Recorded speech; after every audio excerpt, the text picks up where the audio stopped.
Mag-aalas 7 na ng gabi nang naglakad si Ilira pauwi mula sa kanyang trabaho bilang kahera sa isang maliit na grocery sa gilid ng kalsada. Pagod ang kanyang katawan, dama niya ang bigat ng maghapon na pagtayo at pakikitungo sa kung ano-anong klase ng tao.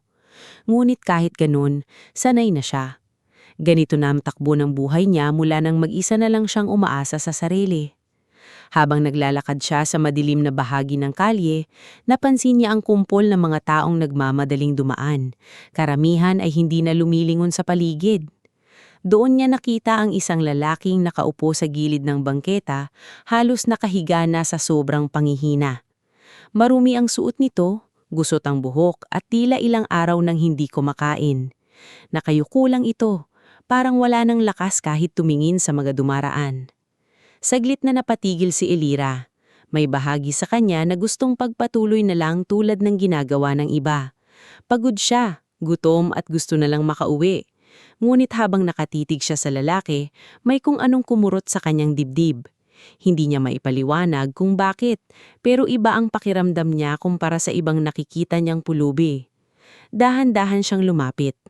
"Kuya, okay ka lang ba?" Mahina niyang tanong. Hindi agad sumagot ang lalaki. Ilang segundo ang lumipas bago ito bahagyang tumangila. Doon nakita ni Elira ang mga mata nito. Hindi karaniwang tingin ang isang pulubi. Malinaw, mahinahon at tila may lalim na hindi niya maipaliwanag. "Pasensya na," mahina nitong sabi. "Hindi ko na kayang tumayo." Napalunok si Elira. Hindi niya inaasahan ang paraan ng pagsasalita nito. Maayos, hindi barubal at tila may pinag-aralan. Lalong naguluhan ng kanyang isip. "Saglit lang," sabi niya, sa kadali-daling tumakbo papunta sa malapit na tindahan. Ginamit niya ang natitira niyang pera para bumili ng tinapay at tubig. Hindi niya naisip kung ano ang kakainin niya mamaya. Basta ang alam niya, kailangan niya munang tulungan ng lalaking iyon. Pagbalik niya, inabot niya ang pagkain. "Kumain ka muna," sabi niya. Nag-alangan pa ang lalaki bago tanggapin ng tinapay. Nanginginig ang kamay nito habang kinakain ng pagkain na para bang ilang araw na talagang walang laman ng tiyan. Tahimik lang si Elira habang pinapanood siya. May kung anong bigat sa dibdib niya habang nakikita ang kalagayan nito. "Salamat," mahinang sabi ng lalaki, matapos uminom ng tubig. "Matagal na rin mula nang may tumulong sa akin ng ganito." Ngumiti ng bahagya si Elira, kahit pagod na siya. Walang anuman, kahit papaano nakakagaan din sa pakiramdam makatulong. Tahimik ulit ang lalaki. Ngulit hindi inalis ni Elira ang tingin niya rito. Lalong lumalim ang pagtataka niya. Sa kabila ng maruming itsura nito, may kakaiba sa kilos at pananalita. Parang hindi basta-bastang taong lansangan. "Ano pangalan mo?" tanong niya. Saglit itong nag-isip na parang hinahanap pa ang sagot sa sarili. "Cade," sagot nito sa huli. Napansin niya ang alinlangan sa sagot nito, ngunit hindi na siya nagtanong pa. Sa halip ay napatingin siya sa paligid. Padilim ng padilim ang kalye, at lalong lumalamig ang hangin. "May tutuluyan ka ba?" tanong niya. Umiling si Cade. "Wala, dito lang ako kung saan may pwesto." Napabuntong hininga si Elira. Alam niyang delikado ang ginagawa niya, pero hindi niya kayang iwan ng lalaking ito sa ganitong kalagayan. Naalala niya ang sarili niya noong nagsisimula pa lang siya sa Maynila. Walang kakilala, walang matatakbuhan. "May maliit akong inuupahang kwarto," sabi niya medyo nag-aalinlangan. "Hindi maganda pero may higaan at bubong. Pwede kang tumira doon samantala." Napatitig si Cade sa kanya, tila hindi makapaniwala sa narinig niya. "Sigurado ka? Hindi mo naman ako kilala." Ngumiti ng bahagya si Elira. "Oo, hindi nga, pero hindi kita kayang pabayaan dito." Tahimik si Cade, halatang nag-iisip. Ilang sandali ang lumipas bago siya dahan-dahan tumanggap. "Kung ganun, salamat." Tinulungan ni Elira si Cade na tumayo. Ramdam niya ang bigat ng katawan nito, pati na ang panghihina. Mabagal silang naglakad papunta sa inuupahan niyang kwarto habang ang isip ni Elira ay puno ng tanong. Hindi niya alam kung tama ba ang desisyon niya. Hindi niya alam kung sino talaga ang lalaking tinutulungan niya. Pero sa kabila ng lahat may kakaibang pakiramdam sa loob niya. Parang may dahilan kung bakit nagtagpo ang landas nila sa gabing iyon. At habang papalayo sila sa madilim na kalsada, hindi niya alam na ang simpleng pagtutulong na iyon ay magsisimula ng isang kwento na magbabago ang buhay niya ng tuluyan. Pagdating nila sa maliit na inuupahang kwarto ni Elira, agad niyang binuksan ang ilaw at dahan-dahang pinaupo si Cade sa lumang kama na nasa gilid. Simple lang ang loob ng kwarto. May maliit na mesa, electric fan, at ilang gamit na maayos niyang itinabi sa isang sulok. Hindi ito komportable para sa iba, pero para kay Elira, sapat na ito para makaraos sa araw-araw. Napatingin si Cade sa paligid, tila sinusuri ang bawat detalye. "Pasensya na kung ito lang ha," mahinang sabi ni Elira habang inaayos ang kumot. "Hindi ako mayaman, pero sisikapin kong maging maayos ang pagtira mo dito." Umiling si Cade at bahagyang nangumiti. "Hindi, higit pa ito sa sapat. Matagal na rin mula nang makaramdam ako ng ganitong klasing katahimikan." Saglit natahimik si Elira. Hindi niya maipaliwanag pero may kakaibang bigat sa mga salitang iyon. Parang hindi lang basta pagod ang pinagdadaanan ng lalaki, kundi may mas malalim pang dahilan. Kumuha si Elira ng malinis na damit mula sa kanyang maliit na cabinet. Lumang t-shirt iyon at shorts na minsan niyang ginagamit sa bahay. Inabot niya ito kay Cade. "Magpalit ka muna. Maligo ka na rin kung kaya mo. Nandyan lang yung banyo sa labas." Tinanggap iyon ni Cade ng may pag-aalangan. "Salamat, hindi ko alam kung paano ako makakabawi." "Hindi mo kailangang magbayad. Gusto ko lang tumulong." Tahimik nang tumanggo si Cade bago dahan-dahang tumayo at nagtungo sa banyo. Naiwan si Elira sa loob ng kwarto, nakatingin sa pinto habang iniisip ang nangyayari. Hindi niya pa rin maintindihan kung bakit niya ginawa iyon. Hindi niya ugaling magpasok ng estranghero sa buhay niya, layo na sa sarili niyang tirahan. Pero may kung anong nagtulak sa kanya. Pagkalipas ng ilang minuto, bumalik si Cade. Malinis na ang itsura nito kahit papaano. Bagamat halata pa rin ang pagod at panghihina, mas lumitaw ang ayos ng kanyang muka. Doon lalong napansin ni Elira ang kakaibang tindig nito. Hindi ito mukhang sanay sa hirap, kundi parang napadpad lang doon. "Mas okay ka na," sabi ni Elira habang inaabot sa kanya ang isang basong tubig. "Oo," sagot ni Cade. "Matagal na rin mula nang makaramdam ako ng ganito." Umupo si Elira sa gilid ng kama. Medyo may distansya sa kanya. "Cade, pwede ba kitang tanungin?" Napatingin sa kanya ang lalaki. "Ano yun? Paano ka napunta sa ganong kalagayan?" Maingat niyang tanong sa kanya. Saglit na napayuko si Cade, tila hinahanap ang tamang salita. "Hindi ko rin alam," sagot niya matapos ng ilang sandali. "Parang may nawala sa alaala ko. Ang alam ko lang, nagising na lang ako na wala akong kahit ano. Walang pera, walang matandaan na maayos." Napakunot ng noon ni Elira. "Wala kang maalala kahit pamilya mo?" Umiling si Cade. "Hindi, may mga pira-pirasong imahe pero hindi buo. Parang may hinahanap ako pero hindi ko alam kung ano." Natahimik si Elira. Hindi niya alam kung totoo ang sinasabi nito o baka may tinatago. Pero sa paraan ng pagsasalita ni Cade, ramdam niyang hindi ito nagsisinungaling. Kinabukasan, maaga pa lang ay nagising na si Elira para pumasok sa trabaho. Tahimik niyang inihanda ang simpleng almusal, tinapay at kape. Paglingon niya, nakitang nagising na rin si Cade at tahimik lang na nakaupo. "Maaga ka palang magising," sabi niya. Ngumiti si Cade. "Sanay siguro ang katawan ko." Inabutan niya ito ng pagkain. "Kumain ka muna, kailangan mong bumawi ng lakas."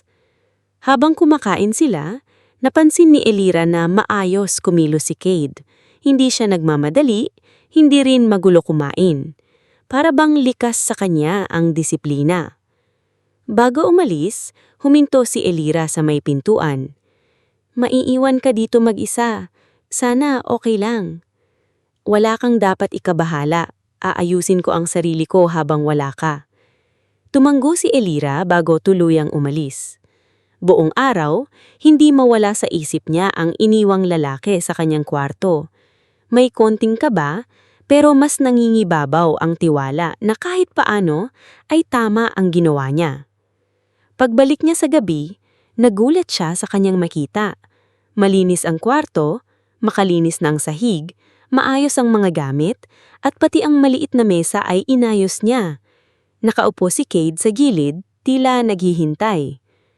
"Ginawa mo to?" tanong ni Elira. "Oo," simpleng sagot ni Cade. "Gusto kong makatulong kahit paano." Hindi napigilan ni Elira ang ngumiti. "Salamat." Sa gabing iyon, habang tahimik silang nakaupo sa maliit na kwarto, unti-unting nabuo ang isang bagong simula. Hindi pa malinaw kung saan patungo ang lahat, pero pareho nilang naramdaman na may pagbabago ng nagsisimula. Isang bagay na maaaring magdala sa kanila sa mas malaking katotohanan sa hinaharap. Kinabukasan, mas maaga pang nagising si Cade kaysa kay Elira. Tahimik siyang naupo sa gilid ng kama, nakatingin sa maliit na bintana kung saan pumapasok ang mahina at mapusyaw na liwanag ng umaga.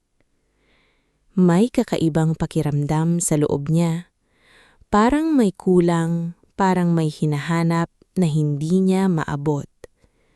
Ngunit kahit ganoon, pinilit niyang ituon ang isip sa kasalukuyan. Nang magising si Elira, agad niyang napansin na gising na ang lalaki. "Ang aga mo na naman," sabi niya habang inaayos ang sarili. "Hindi ako sanay matulog ng matagal," sagot ni Cade, kalmado ang boses. Matapos ang simpleng almusal, umalis si Elira papulita sa trabaho. Bago siya tuluyang lumabas, sandali siyang tumingin kay Cade. "Mag-iingat ka dito. Kung may kailangan ka, sabihan mo lang ako mamaya." Tumanggo si Cade. "Susubukan kong maghanap ng trabaho ngayon." Napahinto si Elira. "Sigurado ka? Baka hindi ka pa ganoon kalakas." "Hindi ako pwedeng manatili lang dito habang ikaw ang nagpapakahirap. Kailangan kong gumawa ng paraan." Hindi na siya pinigilan ni Elira. Sa halip, bahagya siyang nangumiti at tumanggo bago umalis. Pagkalabas ni Cade sa kalsada, agad niyang naramdaman ang init ng araw at ingay ng paligid. Hindi pa rin siya sanay, pero pinilit niyang humakbang papunta sa mga tindahan at establishmento na maaaring tumanggap sa kanya. Unang pinuntahan niya ang isang maliit na karinderya. Lumapit siya sa may-ari at magalang na nagtanong kung may bakanteng trabaho. Ngunit agad siyang tinignan mula ulo hanggang paa. "Pasensya ka na, iho. Kailangan namin ng maayos ang itsura.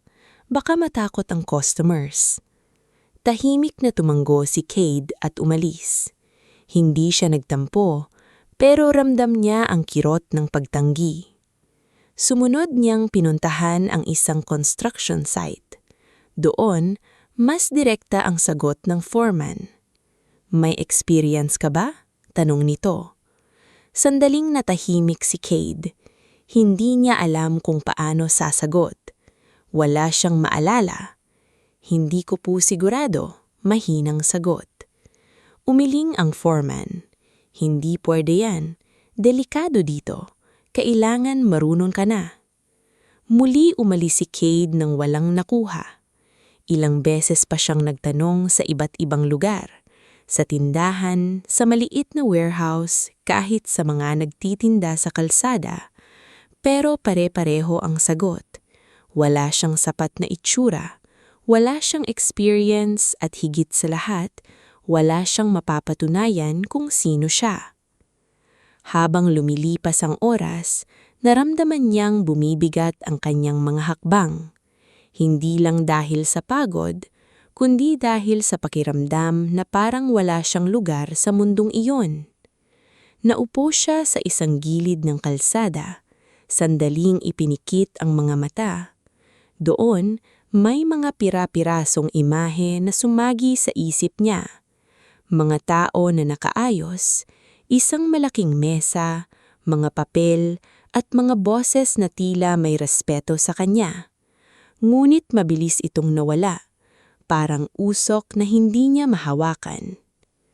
Bakit? Bulong niya sa sarili. Sino ba talaga ako? Pagdating ng hapon, bumalik siya sa kwarto ni Elira nang walang dala kundi pagod at panghihina. Pagkapasok niya, agad siyang umupo at napayuko. Hindi niya alam kung paano sasabihin ang nangyari. Nang dumating si Elira makalipas ang ilang oras, agad niyang napansin ang itsura ni Cade. Napagod ka, sabi niya may halong pag-aalala. Wala akong nahanap, diretsyo nitong sagot. Lahat sila, tinanggihan ako. Umupo si Elira sa tabi niya. Normal lang yan, hindi naman madaling maghanap ng trabaho, lalo na sa sitwasyon mo ngayon. Pero gusto kong makatulong, sagot ni Cade.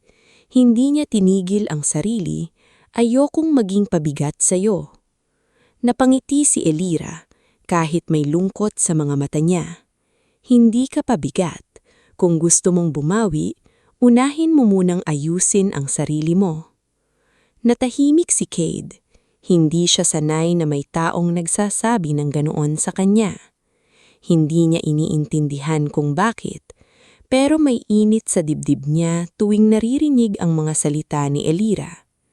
Kinagabihan, habang tahimik silang kumakain ng simpleng hapunan, napansin ni Elira ang kakaibang paraan ng paghawak ni Cade sa kutsara at tinidor. Maayos, parang sanay sa mas formal na setting. Cade, bigla niyang sinabi, "Sigurado ka bang wala kang maalala?" Sandaling natahimik ang lalaki. "Meron, pero hindi malinaw," sagot niya. "Parang may buhay ako dati na iba sa ngayon." Napatingin si Elira sa kanya, mas lalong naguguluhan pero mas lalong interesado. Hindi niya alam kung ano ang totoo, pero ramdam niya na may mas malalim na kwento sa likod ng lalaking nasa harap niya.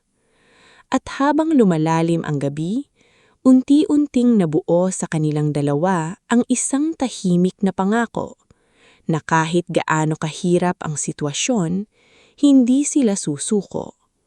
Ngunit hindi pa nila alam na ang mga simpleng araw na ito ay bahagi lamang ng mas malaking pagsubok na darating sa kanilang buhay. Lumipas ang mga araw na halos pare-parehong takbo. Gigising si Elira ng maaga para pumasok sa trabaho, at si Cade naman ay susubukang maghanap ng magpagkakaitaan sa labas kahit paulit-ulit siyang tinatanggihan. Ngulit sa kabila ng hirap, may unti-unting nagbabago sa loob ng maliit na kwarto na pinagsasaluhan nila. Hindi na ito kasing tahimik at awkward tulad noong una. May nabubuong tiwala, dahan-dahan pero totoo. Isang gabi, matapos ang isang mahabang araw, umuwi si Elira na mas pagod kaysa dati. Mabigat ang kanyang hakbang habang binubuksan ang pinto. Ngunit pagpasok niya, agad niyang napansin ang kakaibang kaayusan ng kwarto. Mas maayos ito kaysa dati, at may nakahain pang simpleng pagkain sa mesa. Instant noodles at tinapay. "Ginawa mo to?" tanong niya habang napahinto sa pintuan. Tumanggo si Cade na nakaupo sa gilid ng kama. "Nakita ko yung natirang pera mo kanina. Ginamit ko para makabili ng kaunting pagkain. Sana hindi ka magalit." Hindi napigilan ni Elira ang mapangiti, kahit may pagod ang kanyang mga mata. "Hindi ako galit. Sa totoo lang, natutuwa pa nga ako." Umupo siya sa harap ng mesa at sinimulang kumain. Tahimik si Cade habang pinapanood siya, parang nag-aabang ng reaksyon. "Masarap," sabi ni Elira kahit alam niyang simple lang iyon. Salamat. Saglit na yumuko si Cade, tila nahihiya. Gusto ko lang bumawi kahit konti. Natahimik ang dalawa habang kumakain, ngunit hindi na ito yung dating katahimikan na puno ng pag-aalinlangan. Ngayon, mas komportable na. Parang may unti-unting nabubuong koneksyon sa pagitan nila. Matapos kumain, umupo si Elira sa gilid ng kama at napabuntong hininga. Alam mo, Cade, minsan naiisip ko bakit ganito ang buhay. Parang kahit anong gawin ko, kulang pa rin. Napatingin sa kanya si Cade. Anong ibig mong sabihin? Hindi simula bata pa ako na ang tumutulong sa pamilya ko. Hanggang ngayon, ako pa rin ang inaasahan. Kahit gusto kong magpahinga, hindi pwede. Paliwanag niya, may halong pagod at lungkot ang boses. Minsan naiinggit ako sa iba, yung parang may choice sila. Tahimik na nakinig si Cade. Hindi siya agad sumagot. Ngunit makikita sa kanyang mukha ang pag-unawa. Hindi kita masisisi, sagot niya pagkatapos ng ilang sandali. Pero sa tingin ko, hindi nasasayang yung mga ginagawa mo, kahit hindi mo pa nakikita ngayon. Napatingin si Elira sa kanya, medyo nagulat. Bakit parang sigurado ka? Bahagyang numiti si Cade. Hindi ko rin alam, pero parang may bahagi sa akin na naniniwala na may patutunguhan ang lahat ng paghihirap.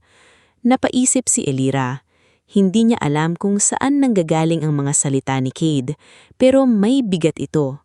Hindi ito tunog basta-basta, kundi parang galing sa isang taong may malalim na karanasan. Cade, muli niyang sabi, ano bang pakiramdam na walang maaalala? Hindi ka ba natatakot? Saglit na tahimik ang lalaki. Timnigan niya ang kisami, parang may hinahanap sa kanyang isipan. Sa totoo lang, oo, nakakatakot. Aminin niya. Parang wala kang pinanggalingan. Parang wala kang pagkakakilanlan. Napayuko siya, saka nagpatuloy. Pero kapag nandito ako, kasama ka, parang kahit papaano may direksyon ulit. Hindi agad nakasagot si Elira. Hindi niya inaasahan ang sasabihin nito. May kung anong bumigat sa dibdib niya, ngunit hindi masakit, kundi parang may init. Hindi mo kailangang harapin yan mag-isa. Nandito lang ako. Nagtinginan sila at sa sandaling iyon, mas lalong tumibay ang tiwala sa pagitan nila. Lumipas pa ang ilang araw na ganon ang takbo. Kahit hindi pa rin nakakahanap ng trabaho si Cade, hindi na ito tulad ng dati na puro bigat at lungkot. May mga sandali na nagkwekwentuhan sila, nagtatawanan kahit sa simpleng bagay, at minsan ay sabay lang na tahimik habang nagpapahinga. Isang gabi, habang nakaupo si Cade sa sahig at inaayos ang ilang gamit, bigla siyang napatigilan. May hawak siyang lumang papel na nakita niya sa loob ng kanyang bulsa. Gusot na, parang matagal nang nandoon. Ano yon? Tanong ni Elira. Hindi agad sumagot si Cade. Tinignan niya ang papel, parang may sinusubukang alalahanin. Hindi ko alam, pero parang mahalaga ito. Lumapit si Elira at tinignan ang papel. Wala itong malinaw na sulat, halos burado na. Ngunit may bahagi doon na parang numero o simbolo na hindi nila maintindihan. Baka clue yan, sabi ni Elira, sa kung sino ka dati.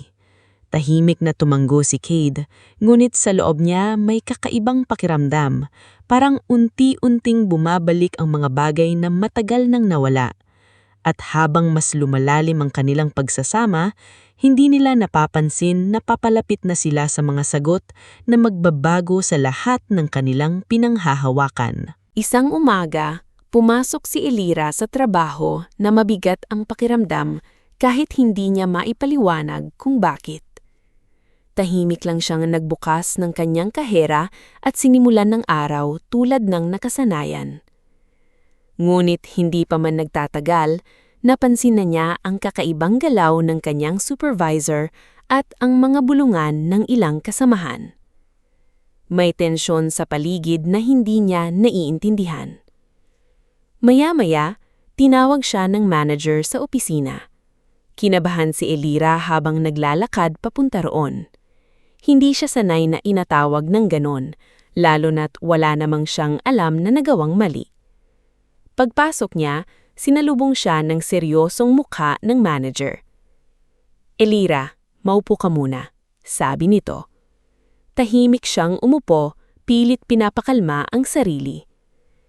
"Diretsuhin na kita," patuloy ng manager. Dahil sa pagdagsak ng benta nitong mga nakaraang buwan, napilitan ng management na magbawas ng empleyado, isa ka sa mga napiling tanggalin. Parang tumigil ang mundo ni Elira sa narinig. Hindi siya agad nakapagsalita. "Ma'am, baka pwedeng..." Hindi niya natapos ang sasabihin. "Pasensya na," putol ng manager. "Hindi personal ito, kailangan lang talaga." Tahimik na tumanggo si Elira. Wala siyang nagawa kundi tanggapin ang sitwasyon. Kinuha niya ang kanyang mga gamit at lumabas ng opisina na tila walang direksyon. Hindi niya alam kung paano niya haharapin ang gabing yon, lalo na kay Cade. Habang naglalakad pauwi, ramdam niya ang bigat ng bawat hakbang. Ang isip niya ay puno ng tanong, paano na ang renta, pagkain, at pang-araw-araw na gastusin? Hindi pa nga siya nakakabangon sa hirap, may bago na namang pagsubok. Pagdating niya sa kwarto, tahimik niyang binuksan ang pinto. Agad siyang napansin ni Cade na nakaupo sa sahig, may inaayos na gamit. "Ang aga mo ngayon," sabi nito, pero napansin agad ang kakaibang itsura ni Elira. "May nangyari ba?"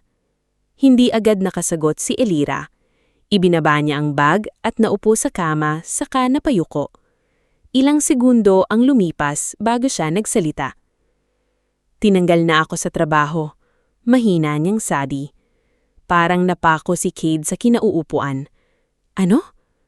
"Retrenchment daw," dagdag ni Elira. "Kailangan magbawas ng tao." Tahimik ang kwarto, ramdam ang bigat ng sitwasyon. Lumapit si Cade at umupo sa harap niya. "Anong plano mo?" Napailing si Elira. "Hindi ko alam. Wala akong ipon. Hindi ko rin alam kung saan agad makakahanap ng bagong trabaho." Hindi niya napigilan ang mapaluha. Hindi siya madalas umiyak, pero sa pagkakataong iyon, bumigay ang kanyang emosyon. Nakita iyon ni Cade at agad siyang nag-alala. "Elira," mahina niyang sabi. Hindi siya sanay na makakita ng ganung sitwasyon, pero may instinct sa kanya na kumilos. Kumuha siya ng basong tubig at inabot kay Elira. "Hindi ka dapat mawalan ng pag-asa," sabi nito. "Hindi pa tapos ang lahat." Napatawan ng bahagya si Elira kahit may luha. "Hindi ka nag-iisa." Kinabukasan, mas maaga pa kaysa dati ay umalis si Cade. Hindi niya sinabi kay Elira kung saan siya pupunta, pero malinaw ang nasa isip niya. Kailangan niyang gumawa ng paraan. Buong araw siyang naghanap ng kahit anong trabaho, kahit anong pwedeng pasukan, kargador, helper, kahit anong trabaho na hindi nangangailangan ng credentials. Ilang beses siyang tinanggihan, pero hindi siya sumuko. Sa wakas, may isang maliit na tindahan ng construction materials ang pumayag na kunin siya bilang pansamantalang tagabuhat. Mababa ang sahod at mabigat ang trabaho, pero hindi siya nagreklamo. Pag-uwi niya, halata ang pagod sa kanyang katawan. Naninginig ang kanyang mga kamay at pawis na pawis siya. Mulit sa unang pagkakataon, may dala siyang maliit na supot ng pagkain. "Cade?" Gulat na sabi ni Elira nang makita siya. "Anong nangyari sa'yo?" Ngumiti siya kahit hirap. "May nahanap akong trabaho." Napatingin Elira sa hawak niyang pagkain. "Para saan yan?" "Para sa atin," sagot ni Cade. "Hindi na pwedeng ikaw lang ang gumagastos." Hindi nakapagsalita si Elira. Hindi niya inaasahan ang ginawa ni Cade. Sa kabila ng lahat ng hirap nito, nagawa pa rin niyang isipin siya. Habang sila'y kumakain ng hapunan, napansin ni Elira ang mga pasa sa kamay ni Cade. "Nasaktan ka pa," sabi niya, may pag-aalala. "Okay lang yan. Mas mahalaga na may maipakain tayo." Napangiti si Elira pero may luha sa kanyang mga mata. Salamat, Cade. Sa gabing yun, mas lalong tumibay ang koneksyon nila. Hindi na ito simpleng pagtutulong. May respeto, malasakit, at unti-unting nabubuong damdamin. At sa gitna ng kanilang pagsubok, mas lalo nilang nakikita ang tunay na halaga ng bawat isa, hindi dahil sa estado sa buhay, kundi sa paano nilang pinipiling manatili sa tabi ng isa't isa sa kabila ng lahat.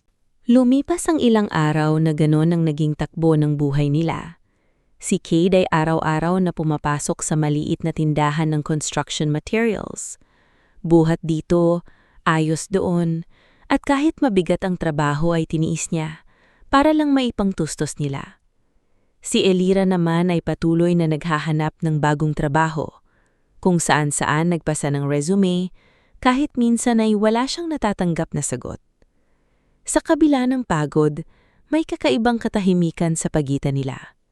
Hindi man perpekto ang sitwasyon, ramdam nila na may kasama sila sa laban. Isang hapon, habang nagpapahinga si Cade matapos ang trabaho, napansin niya ang maliit na bag na dala niya nung una siyang natagpuan ni Elira. Matagal na niya itong hindi binubuksan, parang may pumipigil sa kanya noon. Ngulit sa pagkakataong iyon, may kung anong nagtulak sa kanya na silipin ito. Dahan-dahan niyang binuksan ang bag. Ilang pirasong damit ang laman, halos wala ng halaga. Ngunit sa ilalim, may isang bagay na kumintab sa kanyang paningin. Isang relo. Kinuha niya ito at dahan-dahang tinignan. Hindi ito ordinaryong relo. Mabigat, makintab, at halatang mamahalin. Hindi ito bagay sa isang taong natagpuan sa lansangan. Habang hawak niya iyon, bigla siyang napapikit.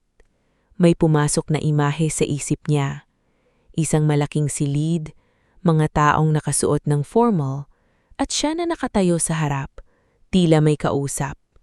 May naririnig siyang boses ngunit hindi malinaw. Agad niyang binuksan ang mata, hingal parang may hinabol. Ano yun? Bulong niya sa sarili. Saktong dumating si Elira mula sa labas. Napansin niya agad ang kakaibang itsura ni Cade. Ayos ka lang? Ipinakita ni Cade ang relo. Nakita ko to sa bag ko.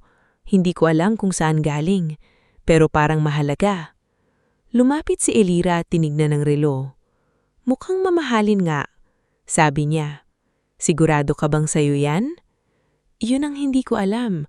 Pero habang hawak ko, parang may naaalala ko. Umupo si Elira sa tabi niya. Ano yung naaalala mo? Mga tao, isang opisina.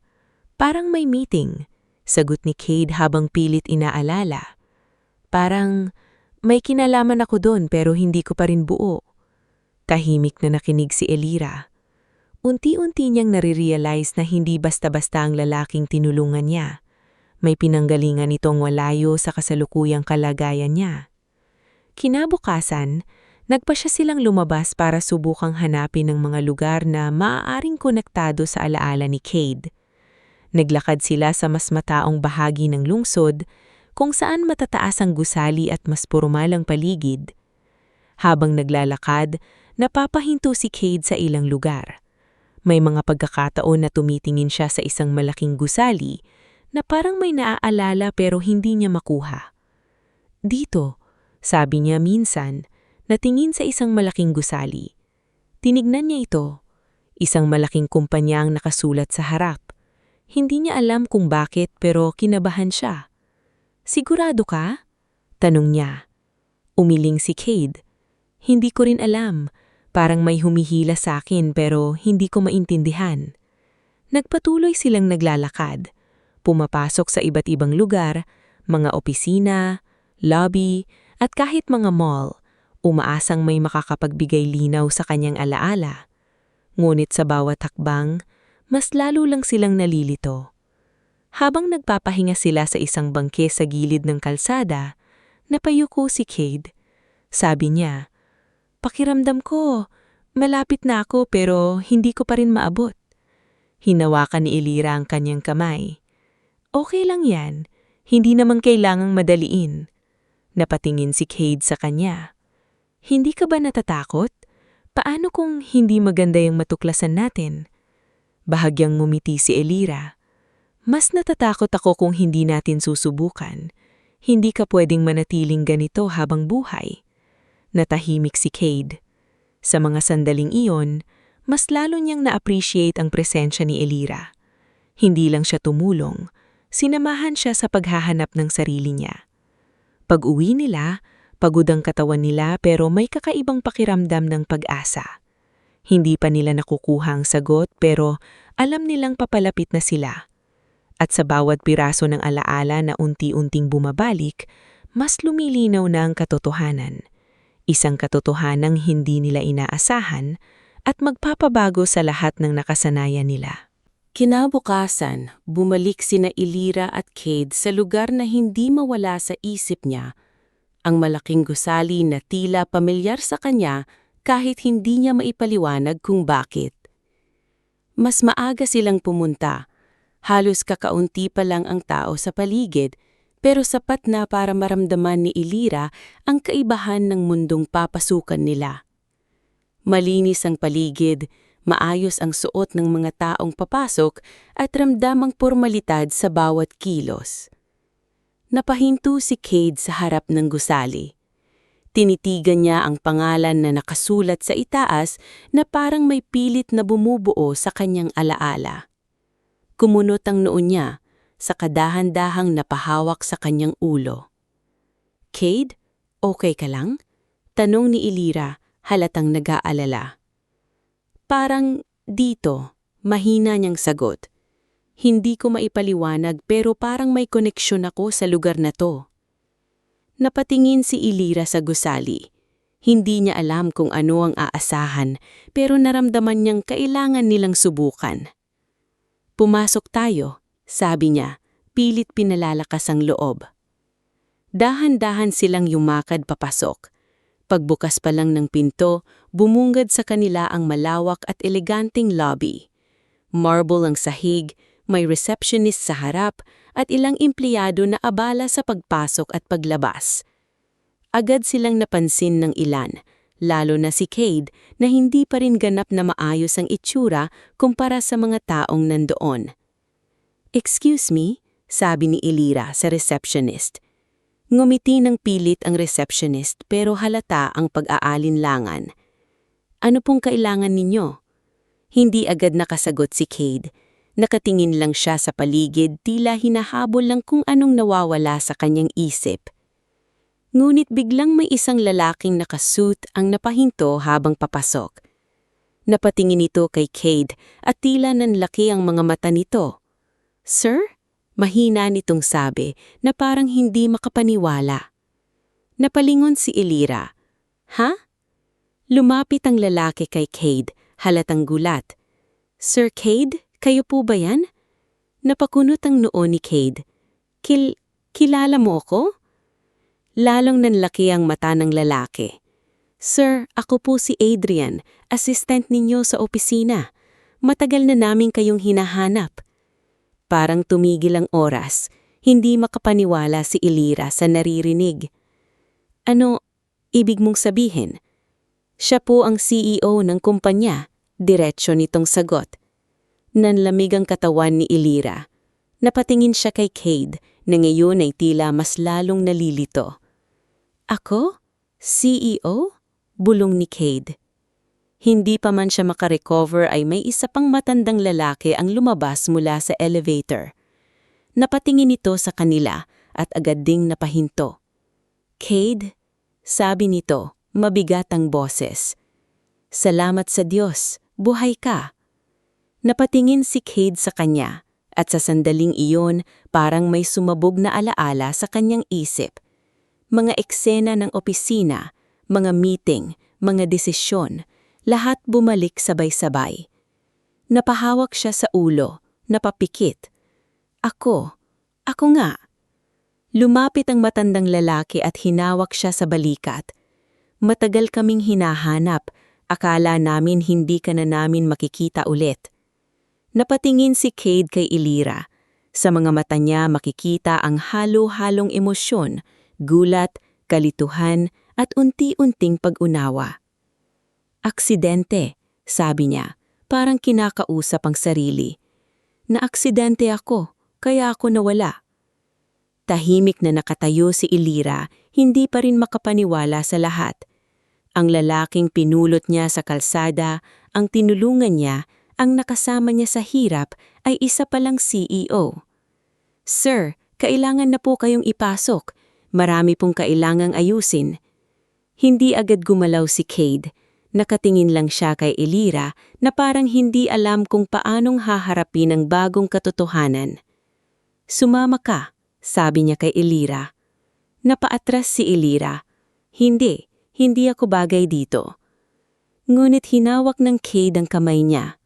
Kung wala ka, wala ako dito ngayon. Natahimik si Elira. Hindi niya alam kung ano ang mararamdaman. Masaya ba? Natatakot? O nalilito? Sa huli, sumama siya. Ngunit habang naglalakad sila papasok sa elevator, ramdam niya ang unti-unting paglayo ng mundong nakasanayan niya. At sa bawat hakbang, mas lumilinaw ang katotohanan. Hindi na pareho ang buhay nila. At ang simpleng kwentong nagsimula sa lansangan ay ngayon papasok na sa isang mundong hindi nila inaasahan. Pagpasok nila sa elevator, ramdam agad ni Elira ang pagbabago ng paligid. Tahimik ang loob, malamig ang hangin, at parang bawat segundo ay mas lalong bumibigat ang pakiramdam niya. Hindi siya sanay sa ganitong lugar, at mas lalo siyang nailang nang mapansin niyang iba na ang tingin ng mga taong nakakasalubong nila kay Cade. Kanina, isa lang siyang pulubi sa paningin ng lahat. Ngayon, tila isa siyang taong may kapangyarihan na agad kinikilala ng lahat. Tahimik lang si Cade habang nakatingin sa salamin ng elevator. Ngunit sa likod ng katahimikang iyon, makikita ang lalim ng iniisip niya. Unti-unti nang bumabalik ang mga alaala niya, at sa bawat piraso, mas nagiging malinaw ang kanyang pagkakakilanlan. Pagbukas ng elevator, agad silang sinalubong ng ilang taong nakaayos, mga empleyadong halatang matagal nang naghihintay. Sir Cade, sabay-sabay nilang bati, may halong paggalang at ginhawa sa kanilang boses. Bahagyang tumanggo si Cade kahit hindi pa siya ganap na sanay sa sitwasyon. Ramdam ni Elira ang distansya, hindi lang sa lugar, kundi pati sa paraan ng pakikitungo ng mga tao. Dinala siya ng assistant sa isang opisina. Malaki iyon, maayos, at halatang para sa isang taong mataas ang posisyon. Pagpasok nila, saglit na napahinto si Cade. Tinitigan niya ang bawat sulok, bawat gamit, na tila may mga alaala na unti-unting bumabalik. Dito po kayo nagtatrabaho, Sir Cade, sabi ng assistant. Simula nang nawala kayo, halos tumigil ang ilang operasyon ng kumpanya. Napahawak si Cade sa mesa. May mga imahe na pumasok sa isip niya. Mga meeting, mga desisyon, mga taong umaasa sa kanya. Unti-unti niyang naramdaman ang bigat ng responsibilidad na matagal niyang hindi alam na dadala niya. Samantala, tahimik lang si Elira na nakatayo sa gilid. Hindi niya alam kung saan siya lulugar. Pakiramdam niya, hindi na siya bagay sa mundong iyon. Ang simpleng kwarto na pinagsaluhan nila ay napalitan ng isang opisina na parang hindi niya kayang maabot. Sir, kailangan po kayong dalhin sa ospital, biglang sabi ng matandang executive. Para makasigurado tayo na maayos ang kalagayan ninyo. Hindi na tumutol si Cade. Sa halip, napatingin siya kay Elira. Sumama ka. Nag-alangan si Elira pero sa huli ay tumanggo rin. Hindi pa rin niya kayang iwan ng lalaking ilang araw pa lang ang nakalipas ay kasama niya sa hirap.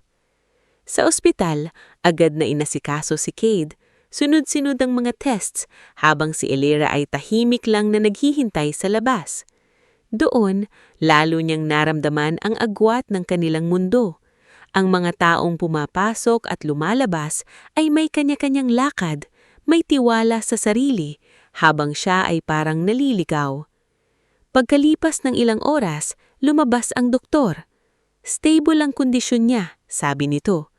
Ang pagkawala ng alaala niya ay dulot ng trauma mula sa aksidente, pero mukhang unti-unti na itong bumabalik. Napabuntong hininga si Elira, may halong ginhawa at kaba. Pagkapasok niya sa kwarto ni Cade, nakita niya itong nakaupo, tahimik na nakatingin sa bintana. "Kamusta ka?" tanong niya. Napalingon si Cade. "Mas malinaw na ngayon," sagot niya. "Naalala ko na. Halos lahat." Tahimik na tumanggo si Elira. Hindi niya alam kung ano ang susunod niyang sasabihin. "CEO nga ako. May pamilya, may negosyo, may mga taong umaasa sa akin." Napayuko si Elira. "Ibig sabihin, babalik ka na sa dati mong buhay?" Hindi agad sumagot si Cade. Tinitigan niya si Elira na parang may gustong sabihin pero hindi niya alam kung paano. "Hindi ko alam kung paano magsisimula ulit," sabi niya sa huli. "Parang ibang tao na ako ngayon." Bahagyang numiti si Elira kahit may lungkot sa kanyang mga mata. "Pero ikaw pa rin yung taong nakilala ko. Hindi naman nagbago yon." Sa mga sumunod na araw, mabilis ang naging pagbabago. Bumalik si Cade sa kumpanya, inayos ang mga naiwan niyang responsibilidad at unti-unting bumalik sa dati niyang posisyon. Ang mga tao sa paligid niya ay mas lalong naging formal, mas lalong may distansya. Samantala, si Elira ay inanyayahan sa kumpanya bilang pasasalamat. Ngunit sa bawat araw na naroon siya, mas lalo niyang naramdaman na hindi siya kabilang. May mga tingin ng pangmamaliit, mga bulonggangang na hindi niya man direktang naririnig pero ramdam niya. Habang nakaupo siya sa isang sulok ng opisina isang araw, napatingin siya kay Cade na abala sa pakikipag-usap sa mga empleyado. Maayos ang suot nito, tiwala sa sarili at halatang nasa lugar na siya. Napabuntong hininga si Elira. Doon niya napagtanto, ang mundong pinasok nila ay hindi na pareho ng dati. At sa kabila ng lahat, may bahagi sa kanya na nagsasabing baka mas mabuti pang bumalik na lang siya sa simpleng buhay na nakasanayan niya. Ngunit hindi pa niya alam na ang susunod niyang hakbang ay magdadala sa kanila sa mas matinding pagsubok ng damdamin at desisyon.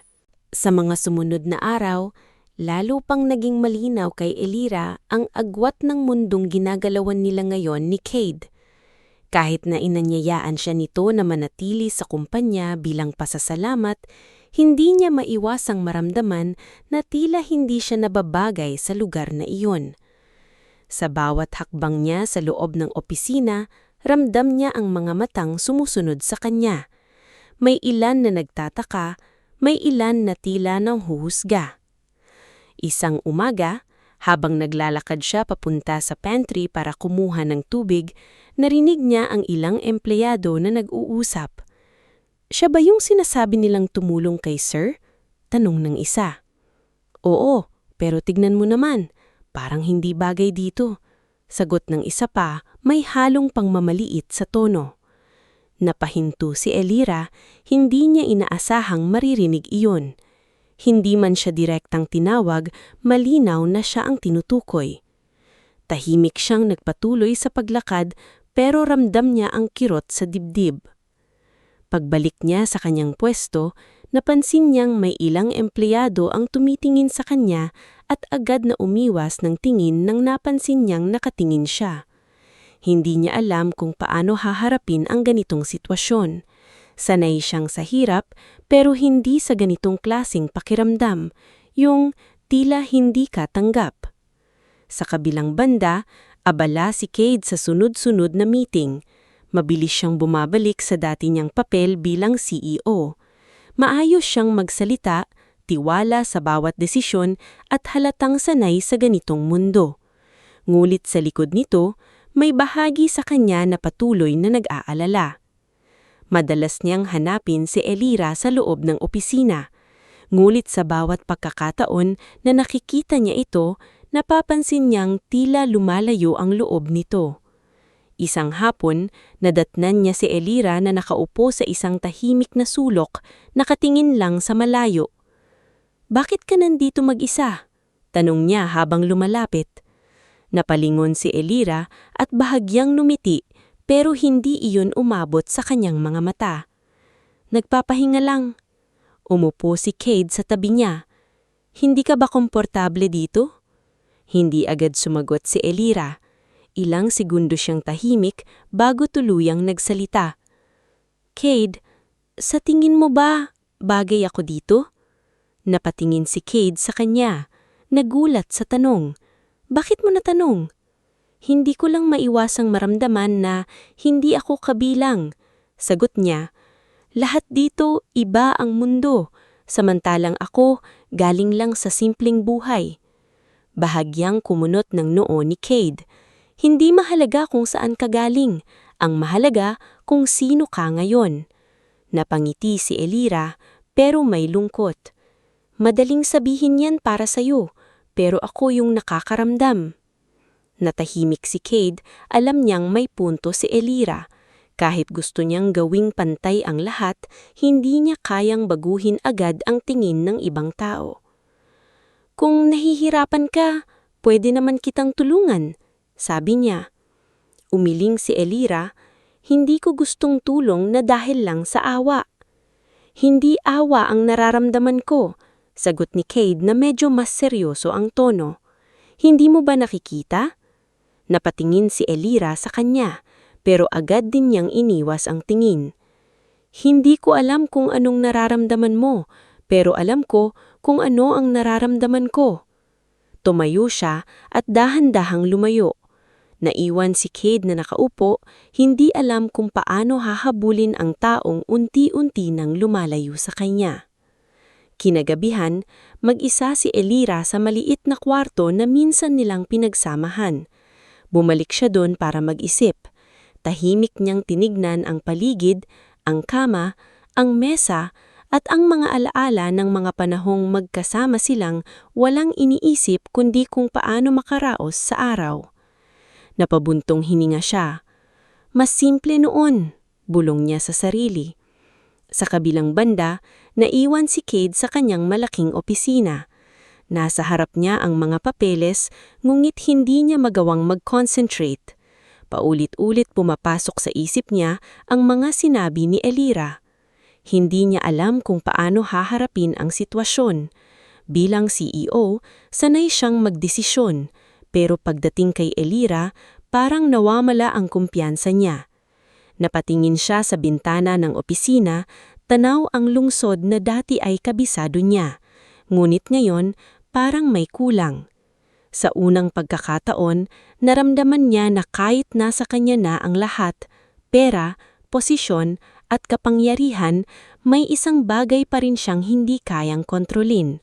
At iyon ay ang puso ng babae na nagligtas sa kanya noong wala siyang kahit ano. Kinabukasan, maaga pang nagigising si Cade, ngunit hindi siya agad pumasok sa opisina. Sa halip, matagal siyang nakaupo sa gilid ng kama sa kanyang malawak na silid, tahimik na nakatingin sa sahig. Hindi mawala sa isip niya ang mga sinabi ni Elira, pati ang mga tingin ng mga tao sa kumpanya. Sa unang pagkakataon matapos niyang mabawi ang lahat ng alaala niya, hindi ang negosyo ang bumabagabag sa kanya, kundi ang taong tumulong sa kanya noong wala siyang kahit ano. Habang nakatingin siya sa kanyang relo, ang parehong relo na nakita niya sa bag noon, napapikit siya sandali. Naalala niya ang mga araw na wala siyang maalala, kung saan si Elira lang ang nagsilbing gabay niya. Ang simpleng kwarto, ang simpleng pagkain, at ang katahimikan na hindi niya naranasan sa mundo niya bilang CEO. Doon niya napagtanto na sa kabila ng lahat ng kayamanan niya, doon niya unang naramdaman ang tunay na kapayapaan. Bigla siyang tumayo. Hindi na siya nag-aksaya ng oras. Agad siyang nagbihis at umalis, hindi papunta sa kumpanya, kundi sa lugar kung saan niya alam na makikita si Elira. Pagdating niya sa maliit na inuupahang kwarto, sandali siyang tumigil sa labas ng pinto. Huminga siya ng malalim bago kumatok. Ilang segundo ang lumipas bago bukmukas ang pinto at bumungad sa kanya si Elira. Nagulat ito nang makita siya. Cade, anong ginagawa mo dito? Hindi agad sumagot si Cade. Tinitigan niya lang si Elira na para bang inaalala ang bawat detalye ng mukha nito. Kung tungkol ito sa trabaho o sa kumpanya, hindi na kailangan. Hindi yun ang pakay ko. Napatingin si Elira sa kanya, nagtataka. Lumapit si Cade ng isang hakbang. Nandito ako dahil sa'yo. Natahimik si Elira. Alam ko na nagbago na ang lahat. Alam ko na hindi na pareho ang sitwasyon natin, pero hindi ibig sabihin nun na nagbago na rin ang nararamdaman ko. Nayuko si Elira. Cade, hindi mo kailangan. Kailangan, mariini sagot niya, pero kalmado ang tono. Kasi kung hindi ko sasabihin ngayon, baka mawalan ako ng pagkakataon. Huminga siya ng malalim bago nagpatuloy. Noong wala akong maalala, ikaw lang ang kasama ko. Hindi dahil wala akong choice, kundi dahil ikaw ang nandyan. Nakita ko kung sino ka, kung paano ka magmahal, kung paano ka magsakripisyo. Napatingin si Elira sa kanya pero hindi pa rin nagsasalita. Hindi yun awa, dagdag ni Cade. Hindi yun utang na ub. Dahil kung ganun lang, matagal ko nang sanang binayaran lahat ng ginawa mo. Pero hindi Hindi yun ang nararamdaman ko. Unti-unting tumingalaw si Elira at doon niya nakita ang kaseryosohan sa mga mata ni Cade. Mahal kita, diretsyong sabi niya. Parang tumigil ang mundo ni Elira sa narinig niya. Hindi niya inaasahan ng mga salitang yun, lalo na sa sitwasyon nila ngayon. Cade, mahina niyang sabi, halatang nalilito. Hindi mo ba naiisip kung gaano kalayo ang mundo natin? CEO ka, ako simpleng tao lang. Hindi mahalaga yun, agad niyang sagot. Hindi ko hinahanap ang status mo, ikaw ang hinahanap ko. Umiling si Elira. Pero ako, hindi ko alam kung kaya ko. Natatakot ako. Saan? Tanong ni Cade. Sa pagbabago, sagot niya. Sa posibilidad na isang araw, magising ako at maramdaman na hindi na ako sapat sa mundo mo. Lumapit pa si Cade, mas lumapit kaysa kanina. Hindi ka kailanmang magiging kulang para sa akin. Tahimik na napaluha si Elira. Hindi niya alam kung paniniwalaan niya ang sinasabi ni Cade o kung mas pipiliin niyang protektahan ang sarili niya sa sakit na maaaring dumating. Hindi ko kailangan ng awa, muli niyang sabi, pero mas mahina na ang boses niya. Hindi awa, ulit ni Cade, pagmamahal. Natahimik silang dalawa, ramdam ang bigat ng sandali. Hindi agad sumagot si Elira, ngulit sa loob niya, may dalawang boses na naglalaban, ang takot na magkamali at ang pag-asa na baka sa pagkakataong ito, may taong handang piliin siya, hindi dahil sa kung ano ang kaya niyang ibigay, kundi dahil sa kung sino siya. At sa gitna ng katahimikan, unti-unting nabubuo ang pinakamahalagang desisyon sa buhay niya. Isang desisyon na magdidikta kung lalaban ba siya para sa nararamdaman niya o iiwas para hindi masaktan. Matagal na nanatiling tahimik ang kwarto matapos ang sinabi ni Cade. Naririnig lamang ang mahinang ugong ng electric fan at ang mabagal na paghinga nilang dalawa. Nakayuko si Elira, habang si Cade ay hindi inaalis ang tingin sa kanya. Tila handang hintayin ang kahit anong sagot na ibibigay niya. Dahan-dahang umangat ang mukha ni Elira. May bakas pa ng luha ang kanyang mga mata, ngunit sa likod nito ay may kung anong pagbabago. Hindi na puro takot, kundi may halong pag-unawa. Cade, mahina niyang sabi, hindi madali para sa akin to. Tumungo si Cade. Alam ko. Pero mas natatakot ako sa isang bagay, patuloy niya. Bahagyang nanginginig ang boses. Yung pagsisisihan ko na hindi ko sinubukan. Napahinto si Cade. Hindi siya agad nakapagsalita pero ramdam niya ang bigat ng mga salitang iyon. Kung iiwas ako ngayon, dagdag ni Elira, baka habang buhay kong tanungin ang sarili ko kung ano sana ang nangyari kung nagtiwala ako. Tuluyan siyang tumingin kay Cade, kaya susubukan ko. Parang nabunutan ng tinik si Cade, hindi niya napigilan ang bahagyang paghinga ng malalim na parang matagal niyang hinihintay ang sagot na iyon. Hindi ko alam kung saan tayo dadalhin nito, sabi ni Elira, pero ayoko nang matakot. Lumapit si Cade at dahan-dahang hinawakan ng kamay niya. Hindi ito pilit, kundi maingat. Parang ayaw niyang masira ang sandaling iyon. Hindi kita pababayaan, sabi niya. At sa simpleng sandaling iyon, nagbago ang lahat. Hindi dahil naging perpekto ang mundo nila, kundi dahil pinili nilang harapin ito ng magkasama. Lumipas ang mga linggo, At unti-unting nag-adjust si Elira sa bagong kapaligiran. Hindi pa rin nawawala ang ilang mapanghusgang tingin, pero hindi na siya ganoong naaapektuhan tulad ng dati. Mas pinili niyan ituon ang sarili sa kung ano ang kaya niyang gawin.